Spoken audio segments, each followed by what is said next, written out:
Agatha கிறிஸ்டியின் மணி 1 கொலை 1. அத்தியாயம் 1. வார இறுதியின் ஓய்வினையும் பொழுதுபோக்கினையும் நெருங்கி புலர்ந்து கொண்டிருந்த அந்த வெள்ளிக்கிழமை காலையில் கமிஷனர் ஹென்ரியின் பரந்து விரிந்த பங்களாவான ஹாலோவில் அனைவரும் இன்னும் கொட்டும் பனியின் குளிர் தாக்கத்தால் படுக்கையில் சுருண்டே கிடக்க தன் நீல விழிகளை பட்டென திறந்து தனக்கே உரிய உடனடி சுறுசுறுப்புடன் மெத்தையிலிருந்து துள்ளி எழுந்தார் லூசி ஹாங்கெட்டேல்.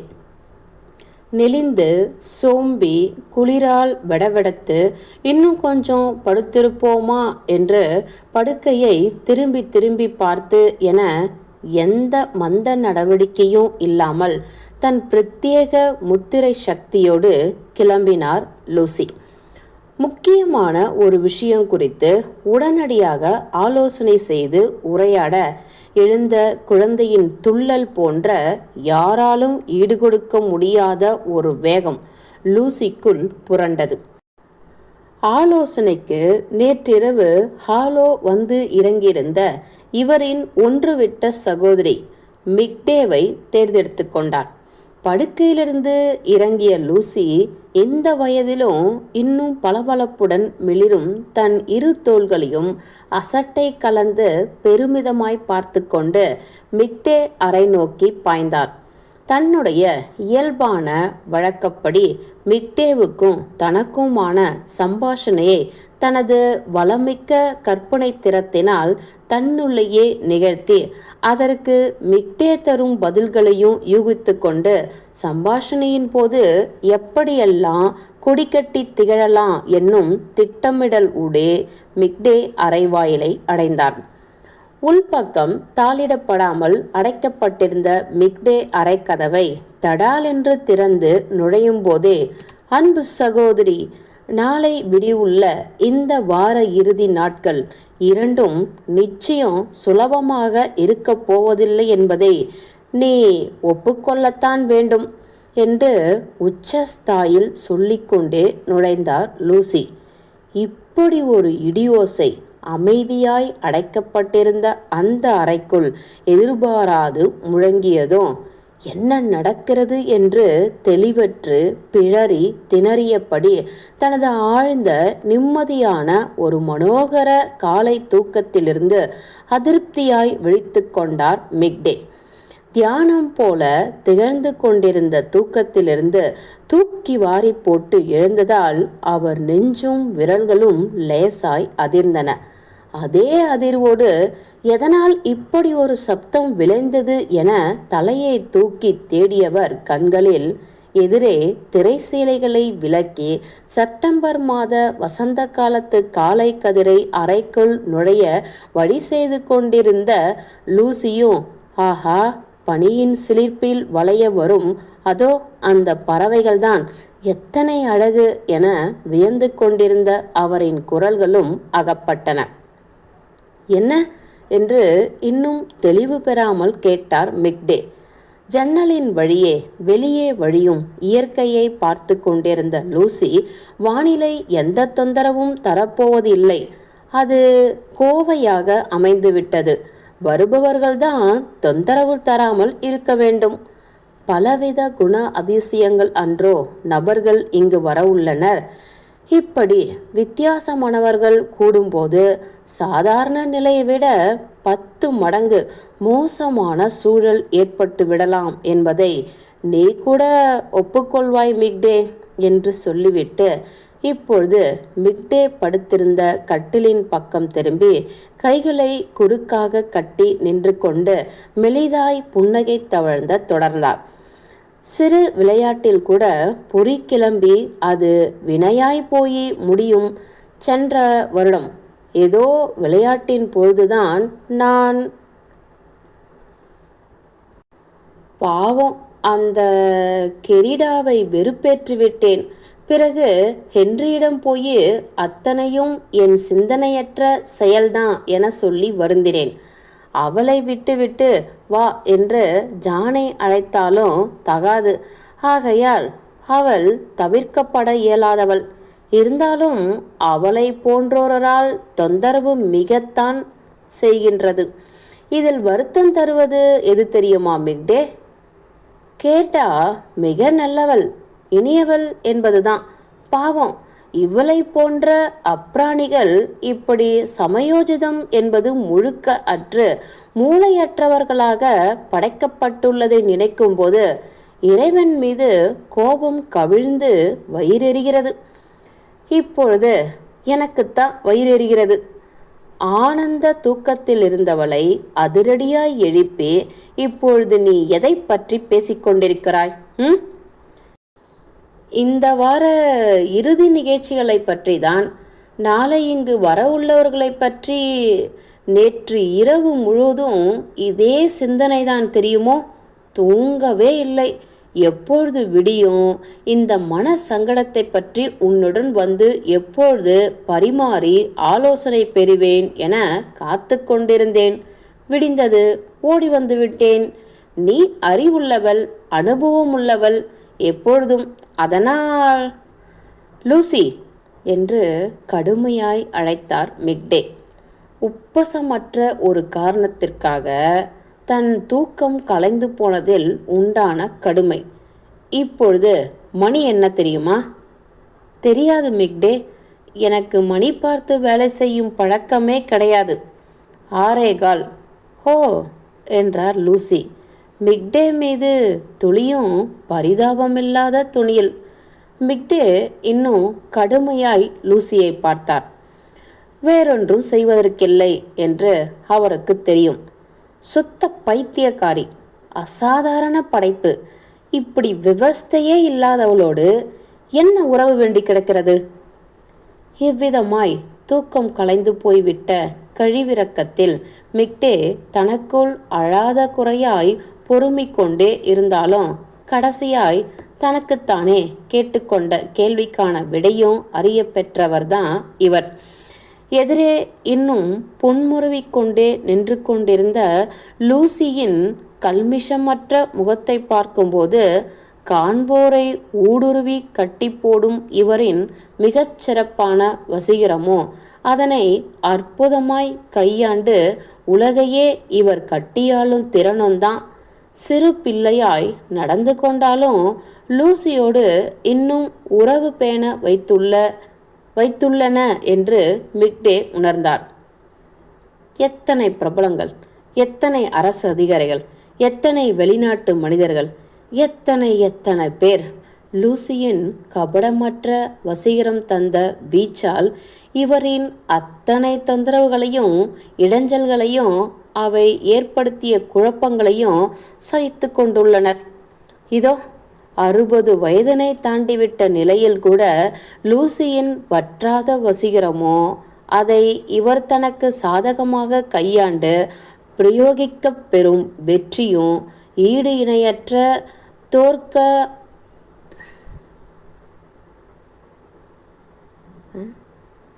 தோற்காமல் உள்ளனவா? அதை இவர் தனக்கு சாதகமாக கையாண்டு பிரயோகித்து பெறும் வெற்றியும் ஈடு இணையற்று தோற்காமல் உள்ளன. இவரின் குழந்தைத்தனமான துடுக்கும் குழந்தையை போன்ற வெகுளித்தனம் நிறைந்த துடிப்பினால் ஆன செய்கைகளும் இவை இவருக்கும் பகுதி முழுவதும் தூவிவிடும் சந்தோஷமும் மகிழ்ச்சியும் தான். எந்த விமர்சனமும் இல்லாமல் இவரை போர்த்தி காத்து விடுகின்றன. இவரிடம் வியப்பித்திருப்பது கவர்ச்சி இல்லை, அது ஆபாசம். இது வசீகரம். குழந்தையை பார்த்த கணத்தில் ஏற்படுத்தும் ஈர்ப்பு. குழந்தை ஒன்று தம்மை எப்படி தொல்லை செய்தாலும் அதன் முகத்தில் மிளிரும் வசீகரத்தால் நாம் அதனை விமர்சிக்காது தூக்கி நிறுத்தும் தராசு தட்டில்தான் லூசியும் வாழ்கிறாள். ஹோ மிக்டே என்று ஏதோ நினைவில் பிடிப்பட்டவராய் அழைத்த லூசி, மன்னித்துவிடு, மன்னித்தேன் என்று சொல்லிவிடு. நீ என்னிடம் சொல்லியிருக்கலாம் என்றார் வேக வேகமாக. எதை? தூங்குகிறேன், எழுப்பாதே என்றா? காரம் ஏறியது மிக்டேவுக்கு. இதோ இப்பொழுது சொல்கிறேன், என்ன பிரயோஜனம்? நீ அடித்த கூத்தில் நான் முழுசுமாய் விழித்தாகிவிட்டதே. ச, என்ன காரியம் செய்துவிட்டேன் என்று வருந்திய லூசி பார்ப்பவற்றுக்குள்ளேயே சட் சட்டென தளமாறி கடந்த நொடியில் நடந்ததை மறந்து முன்னேறும் அவரின் வழக்கமான குழந்தை குண அதிசயத்தோடு தொடங்கிய பிரச்சனைக்குள் நுழைந்து கொண்டார். இருந்தாலும் நீ எனக்கு உதவுவாய் இல்லையா? என்ன உதவி? எதற்கு உதவி? இவ்வார இறுதி விழா என்றாயே, அதற்கா? ஏன், அதற்கென்ன இப்பொழுது? இக்கேள்விகளை கேட்டதும் வெறுட்டென்று ஓடி வந்து வெகுளித்தனம் மெளிர தன் மெத்தை நுனியில் உட்கார்ந்து கொண்ட லூசியின் குழந்தை பரவசத்தை பார்த்தே மிக்டே அப்படி அமர்வது வேறு யாரோ போல இல்லாது சூட்சம பொருளாய் காணப்படும் ஏதோ ஒரு தேவதை வந்து அமர்ந்ததாய் பொருள் கொண்டார். உட்கார்ந்த லூசி மிக்டேவின் இக்கணிப்புக்கு நெய்வார்க்கும் வகையாய் தன் வெண் கைகளை இறக்கையாக்கி, தனித்தனியாய் நல்லவர்கள்தான், அழகும் அற்புதமும் நிரம்ப பெற்றவர்களும் கூட, ஆனால் கூடும்போதுதான் தப்பு தப்பாய் போய்விடுகின்றது.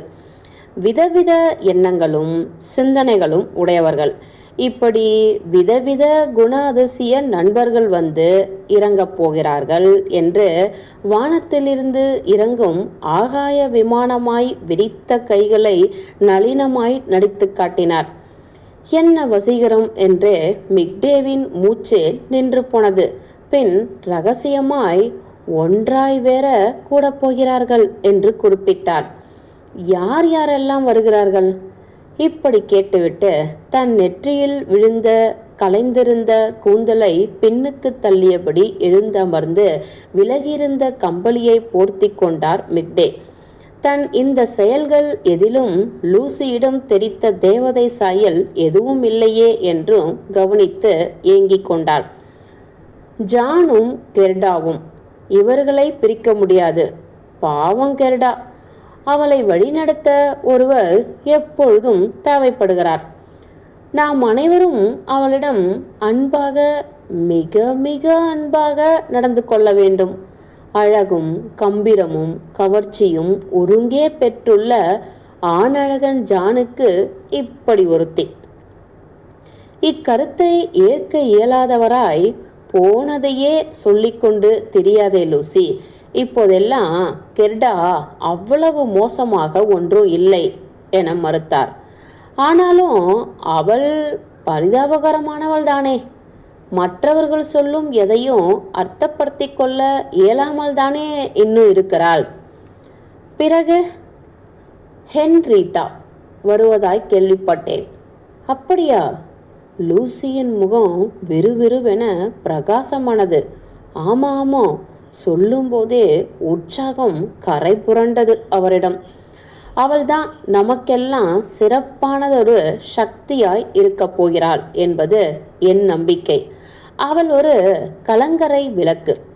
எப்பொழுதும் உதவிக்கரம் நீட்டி கரையேற்றுபவளாய்தான் அவள் விளங்கியிருக்கிறாள். கனிவானவள், மேலோட்டமாக இல்லை மிக்டே. மனதாழத்திலும் அவள் மிக அன்பானவள், ஆதரவானவள். கெர்டாவுக்கு அவ்வளவு உதவியுள்ளார். இதற்கு சென்ற வருட நிகழ்ச்சியே ஒரு எடுத்துக்காட்டு. பழமொழி எழுதுவதோ, குறுக்கெழுத்து, பாட்டுக்கு பாட்டோ இல்லை இதுபோல ஏதோ ஒன்று. நாம் எல்லோரும் விளையாட்டினை முடித்துவிட்டு யார் வென்றது என்ற முடிவினை படித்து கொண்டிருந்தோம். நினைவிருக்கிறதா? ஆமோ என்பது போல் தலையசைத்தார் மிக்டே. அப்பொழுதுதான் கெர்டா இன்னும் விளையாட்டை துவங்க கூட இல்லை என்பதையும், அவளின் மூளைக்குள் விளையாட்டின் சாரம்சம் துளியும் இறங்கவில்லை என்பதையும் கண்டுபிடித்தோம். எத்தனை கொடுமை! மண்டைக்குள் ஏறவில்லை என்றால் விளையாட வேண்டாம். உன்னை போன்ற வளவளக்களோடு பேசிக்கொண்டாவது இருக்கலாம் இல்லையா?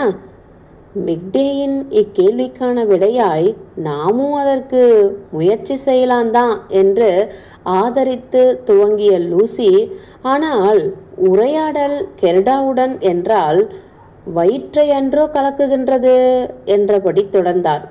எதை பேசினாலும் அப்படி ஒரு நடுக்கமும் அதிர்வும் கொண்டு ஏதோ நாம் அவளை இழிவு செய்தே பேசுகிறோம் என்றல்லவா அவள் ஒதுங்குகிறாள். இப்படிப்பட்டவர்கள் பொது இடங்களுக்கு வராமல் இருப்பதுதான் சரி. இந்த கூத்துக்கு நடுவில் ஜான் வேறு ஒரு பக்கமாய் இவளோடு பொறுமையின்றி தத்தளிப்பார் பாரு. இதுகளையெல்லாம் எப்படி ஒருங்கிணைப்பது என்னும் போதுதான் ஹென்ரிட்டா உதவினாள். கெர்டாவின் மனதளமும் வாழ்க்கை முறையும் வித்தியாசமானவை என கணித்து தான் அணிந்திருந்த சால்வையை அவளிடம் காட்டி அதை பற்றி பேச ஆரம்பித்தாள். அது ஒரு சுமாரான பச்சை நிறம்தான். ஆஹா ஓஹோ என்றெல்லாம் வேலைப்பாடுகள் இல்லை. எங்கோ தள்ளுபடியில் வாங்கியதை போன்ற தரம்தான். இருந்தாலும் சால்வையின் சுமாரான வேலைப்பாடுகள் நிறம் பற்றியெல்லாம் அப்படியே வியந்து விட்டது போல ஹென்ரிட்டா பேச கெர்டாவின் முகத்தை பார்க்க வேண்டுமே, அத்தனை ஒரு ஆச்சரியம் அவள் முகத்தில். அதனை நெய்தது கெர்டாதா என்பது போல அத்தனை சந்தோஷம், பெருமிதம். அதுதான் ஹென்ரிட்டா. மடக்கி போட்டு விடுவாள். இது ஒரு கலை. இது போன்ற கிராக்கிகளை சமன்படுத்துவதில் அவள் இன்பம் அடைகிறாள். ஆமாம், எப்படி இவர்களை வலிக்காமல் கையாள்வது என்றும் தெரிந்து வைத்திருக்கிறாள். உனக்கு தெரியுமா லூசி, அந்த சால்வையை தயார் செய்து சந்தையில் விட்டிருப்பதே ஹென்ரிட்டா தான். ஓ, அவள் கலை நுணுக்க மூளையின் பங்களிப்பு போல நீ என்ன நினைக்கிறாய் மிக்டே? அது அவளுக்கு பொருந்தி இருந்ததா? ஆமாம், ஹென்ரிட்டா அது நன்றாக இருக்கும்படி மடித்து செருகி ஏதோ செய்து உடுத்தி கொண்டிருந்தாள். அதனால் அவள் உடம்பில் அது அழகாகவே இருந்தது. சரியாய் சொன்னாய்.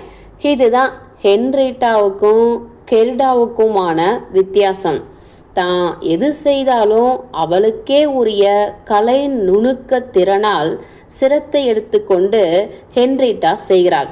அவள் அதிர்ஷ்டம். செய்யும் எல்லாமும் வித்தியாசமான கவர்ச்சியில் ஈடுபட்டு விடுகின்றன. மிக்டே, பார்த்து கொண்டே இரு. நாளையும் மறுநாளும் எல்லோரும் ஒத்துப்போய் நம்மை ஒருவர் வழி நடத்த உள்ளார் என்றால் அது ஹென்ரிட்டாவாதான் இருக்கும். கெர்டாவுக்கு ஆதரவாக இருப்பாள். ஹென்ரிக்கு களிப்பூட்டுவாள். கோபக்கார ஜானை அமைதியாக காத்து நிற்பாள். டேவிட்டையும் சமாளித்து விடுவாள் என்பதும் என் நம்பிக்கை. டேவிட் என்றால் டேவிட் ஹங்கேட்டல்? டேவிட் ஹங்கேட்டலே தான். அவன் பல்கலைக்கழகத்திற்கு இப்போதுதான் சின்ன விடுமுறை துவங்கியுள்ளது. இவ்வயது விடலை பசங்கள் ஒரு தொந்தரவு தெரியுமோ? அதிலும் இந்த டேவிட்டை போன்ற கூர்மையான புத்தி உடைய பசங்கள் ஆபத்தும் கூட. டேவிட் புத்திசாலி, கற்பூரம். வயதாகி நாம் சொல்வதை மற்றவர் கேட்கக்கூடிய ஓர் அனுகூல தகுதியை அடையும் வரை சிறு வயதிலேயே பிரகாசிக்கும் அறிவி ஜீவித்தனத்தை காட்டிக்கொள்ளாது அடக்கி வாசிப்பதே நலம் என்பது என் அபிப்பிராயம். ஏதோ ஒரு விஷயத்தில் அதீத ஞானம் பெற்று தகதகத்து கொண்டு இதன் ஆதிக்கத்தால் எப்பொழுதும் எதையோ சிந்தித்தபடி இருப்பதின் விளைவால் மிஞ்சுவது ஒன்றுதான். அது நக இழப்பு.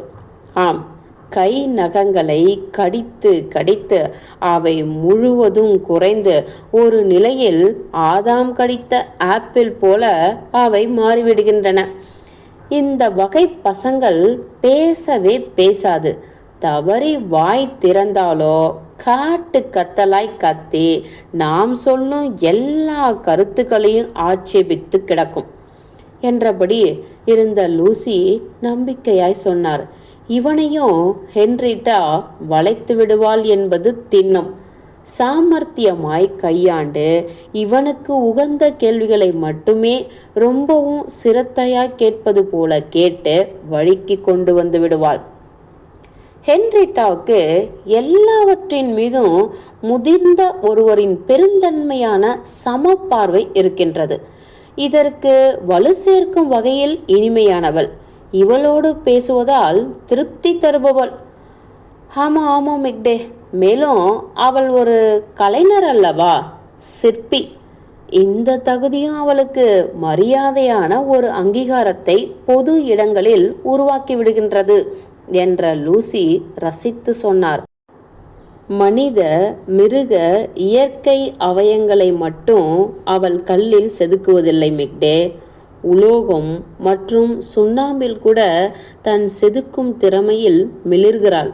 சென்ற வருடம் தன் விதவித படைப்புகளை கொண்டு ஒரு கண்காட்சி நடத்தியிருந்தாள். அதற்கு ஏகோபத்திய பாராட்டு, விமர்சனங்களே இல்லை. பெண்ணை அழும் சாம்பல் மரமாக ஒப்பிட்டு அவள் செதுக்கியிருந்த சிற்பம் இருக்கிறதே, அப்பப்பா, சிறப்பான கற்பனைக்கும் அவளின் கைத்திறனுக்கும் அற்புத எடுத்துக்காட்டு. ரொம்ப ரசித்தேன்.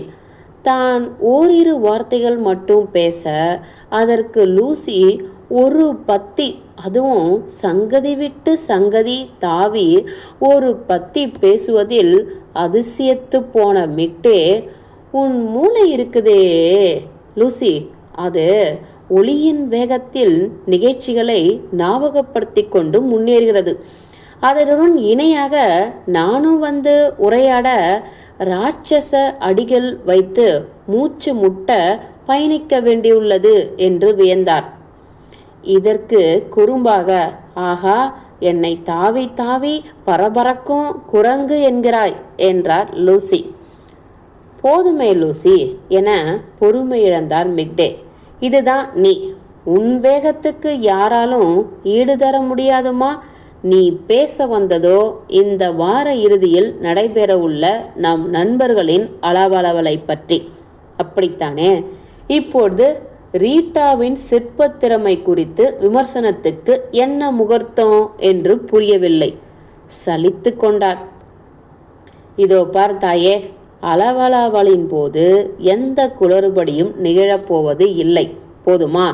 கெர்டாவுடன் பேசும்போது அவளுக்கு ஏற்றபடி அழகாய் சமாளித்து கொண்டும், எப்பொழுதும் சிந்தித்தபடி வேறு உலகில் சஞ்சரிக்கும் டேவிட்டை ஹென்ரிட்டா கையில் ஒப்படைத்தும், கோபகார ஜானை என்றவரை தவிர்த்தும் இப்படியெல்லாம் சமாளித்து விட்டால் என்ன விபரீதம் நேர்ந்துவிடப் போகின்றது?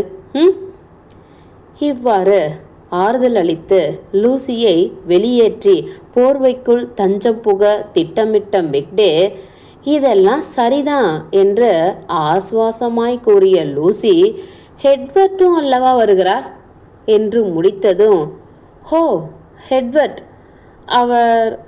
அவருமா வருகிறார் என அப்பெயரை அதிர்ந்து குறிப்பிட்டு மேலே வார்த்தை எழாது அமைதியானார். அவரின் மனம் குழப்பமுற்றது. பிறகு சக்தியற்றவராய் கேட்டார், உன்னை யாரடி அவனை வெற்றிலைப்பாக்கு வைத்து நாளைய நிகழ்ச்சிக்கு அழைக்கச் சொன்னது?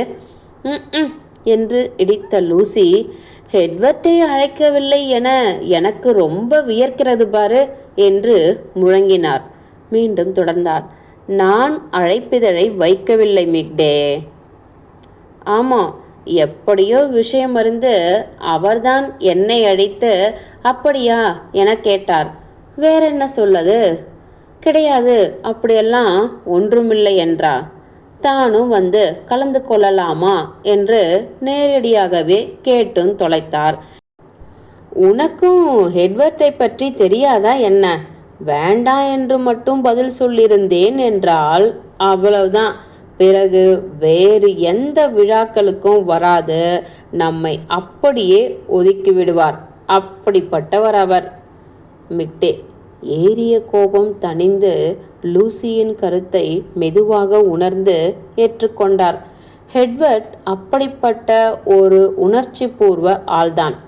மிக்டே தீவிரமாய் ரசித்த ஹெட்வர்ட்டின் முகம், அந்த அழகிய மற்றும் காண்போரை காந்தமாய் ஈர்க்கும் ஹெட்வர்ட்டின் முகம் மிக்டேவின் நினைவுக்குள் இப்பொழுது வந்து அமர்ந்தது. லூசியை போன்றே குழந்தை வசீகரம் பெற்று அவளிடமிருந்து தெரிக்கும் தேவதை போன்ற சூட்சமும் கொண்டு, இருந்தாலும் அதைரியமும் தன்னம்பிக்கையும் மிகுந்த மிக்டேவின் முகம் மூலம் அவரின் மன ஓட்டத்தை பிடித்த லூசி, அன்பு எட்வர்ட் என்று கேலியாய் சொல்லி கலகலவென சிரித்தார். சில நொடிகள் தன்னிலை இழந்திருந்த மிக்டே நிகழ்காலத்துக்குள் நுழைந்து சுதாரித்து கொள்ளும் முன் தொடர்ந்தார் லூசி. ஹென்ரிட்டா எட்வர்ட்டை மணக்க மனம் வைப்பாளா? தெரியவில்லை. அவளும் அவனை நெஞ்ச முழுக்கத்தான் விரும்புகிறாள். எனக்கு அது தெரியும்.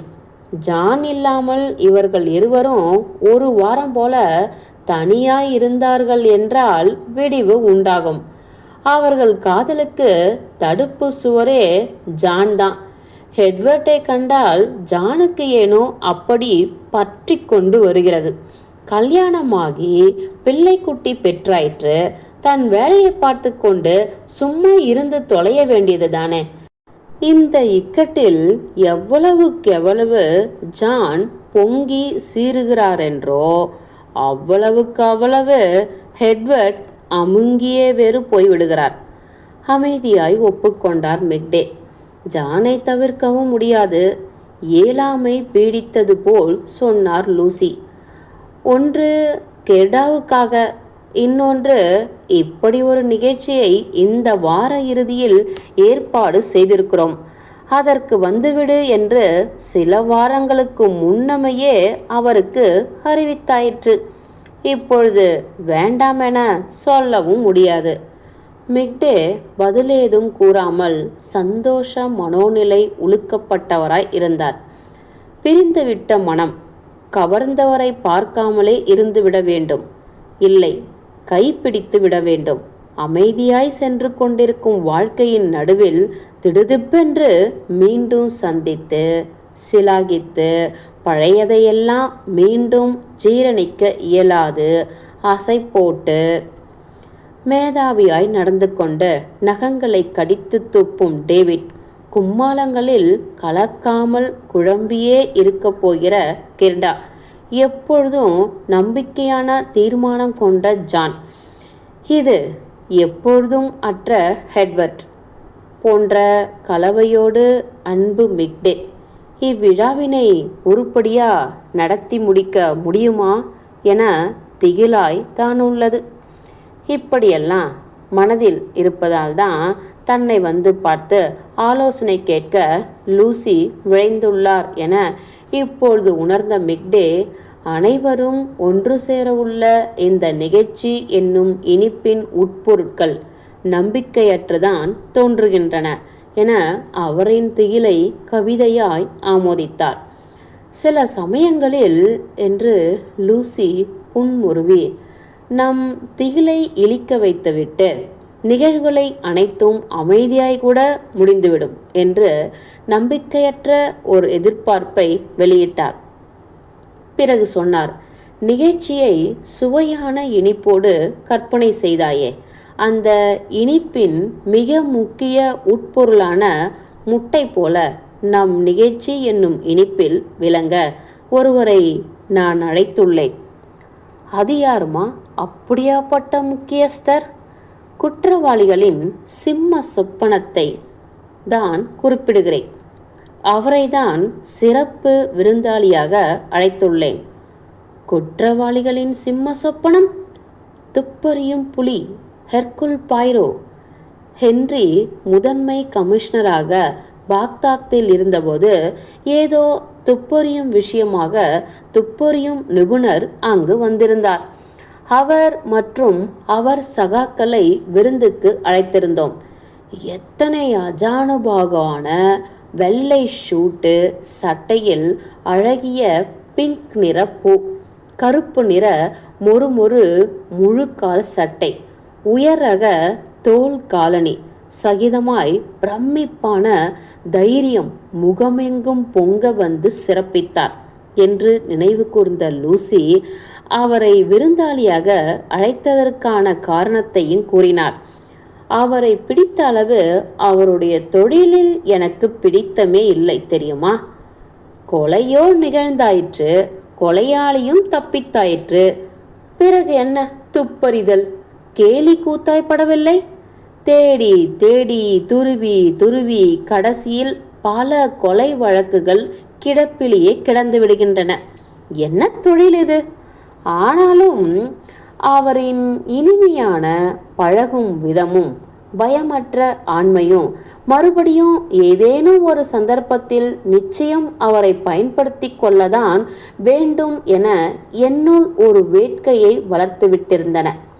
இப்பொழுது அந்த தாகத்தை வடித்துக் கொள்கிறேன். இங்கும் ஏதாவது துப்பறியும் பணிக்காக தான் வந்துள்ளாரா? அடிப்பாவி, பாவம், அவர் இப்படியா நினைப்பது? அவருக்கு கொலை பின்னால் மோப்பம் பிடிப்பதை விட்டால் வேறு வேலையே இல்லையா என்ன? இங்கு அருகில் ஒரு சுமாரான எளிய சுற்றுலா வருவோர் தங்கும் சிறு சிறு குடில்களால் ஆன விடுதி ஒன்று உள்ளது. அடிக்கடி இங்கு வந்து இளைப்பாறும் வழக்கம் அவருக்கு உண்டு. ஒரு நடிகை கூட இவ்விடுதிக்கு வந்து இளைப்பாறுவதாய் பேச்சு. லண்டன் மக்களுக்கு இப்படிப்பட்ட இடங்கள் அத்தியாவசியம். அவர்களது மண்டை குடையும் இயந்திர நகர அல்லது நரக வாழ்க்கைக்கு அவர்களுக்குள்ள நம்பிக்கையான ஆறுதல் இத்தகைய குடில்கள். இங்கு வந்துள்ளார். அமுக்கிவிட்டேன். இப்பொழுது அமர்ந்திருந்த படுக்கை விளிம்பிலிருந்து லூசி நிகழ்ச்சியை வந்து இறங்கப் போகிற மாறுபட்ட நண்பர்களோடு எதிர்கொள்ள உன்னுடன் பேசியது உதவும் மிக்டே என்று வெளியேற ஆயத்தமானார். மிக்க நன்றியடி. நீ இனிமையாகவும் உதவிகரமாகவும் ஆறுதலாகவும் ஆலோசனை தந்தாய், பெருந்தன்மையாய் மிக்டே சொன்னார். அப்படி ஒன்றும் பெரிய உதவியெல்லாம் நான் செய்துவிடவில்லை. அப்படிலாம் சொல்லாத என ஆச்சரியமாய் குறிப்பிட்ட லூசி, உன்னுடனான உரையாடல் என் மன இறுக்கத்தை தளர்த்திவிட்டுள்ளது தெரியுமா? சரி, இனி நிம்மதியாக தூங்கு. தூக்கம் கலைந்ததும் எப்போதுமான உன் விருப்பம் போல மூர்க்கத்தனமாய் எழுந்திரு. மூர்க்கத்தனம்? ஆச்சரியம் மேலோங்க விழித்தார் மிக்டே. ஏய், எல்லோரையும் ஒரு விதமாய் நீ கணித்து வைத்துள்ளது போல என்னை மூர்க்கமானவள் என எண்ணியுள்ளாயா என சிரித்தார். போ, நீ என்னை குறிப்பிட்டதை சத்திய வார்த்தையாக ஆக்கி காட்டுகிறேனா இல்லையா பார் என்று பதிலுக்கு சொன்னார். சிறு புன்னகையை உதிர்த்துவிட்டு வெளியேறினார் லூசி. அறையின் வாசலை அடையும் போது அங்கிருந்த பெரிய கெண்டியை பார்த்த லூசியின் சுறுசுறுப்பான மூளை, டீ பிடிக்காதவர் இருக்க முடியுமா? மிக்டேவை இன்னும் சில மணி நேரங்களுக்கு யாரும் அழைக்கப் போவதும் இல்லை, தொந்தரவு செய்ய போவதும் இல்லை. பாவம், தூங்கி விழிக்கும் போது டீ தயாராயிருந்தால் மகிழ்வாள் இல்லையா என ஒரு கணக்கிட்டு கொண்டு டீக்கு வேண்டிய அனைத்தையும் கெண்டிக்குள் போட்டு அதற்கான மின் சுவிட்சையும் தட்டிவிட்டு போனார். வெளியே வந்து வராண்டாவில் நடக்கும்போது லூசி தன் கணவரின் அறை அருகே நின்றார். மூடியிருந்த கதவின் பிடியை அமுக்கி தள்ளி பார்த்தார். ஆனால் ஹென்றி ஆங்கட்டேலுக்கு, அந்த மாபெரும் நிர்வாகிக்கு, புகழ்பெற்ற கமிஷனருக்கு தன் லூசியை நன்கு தெரியும்.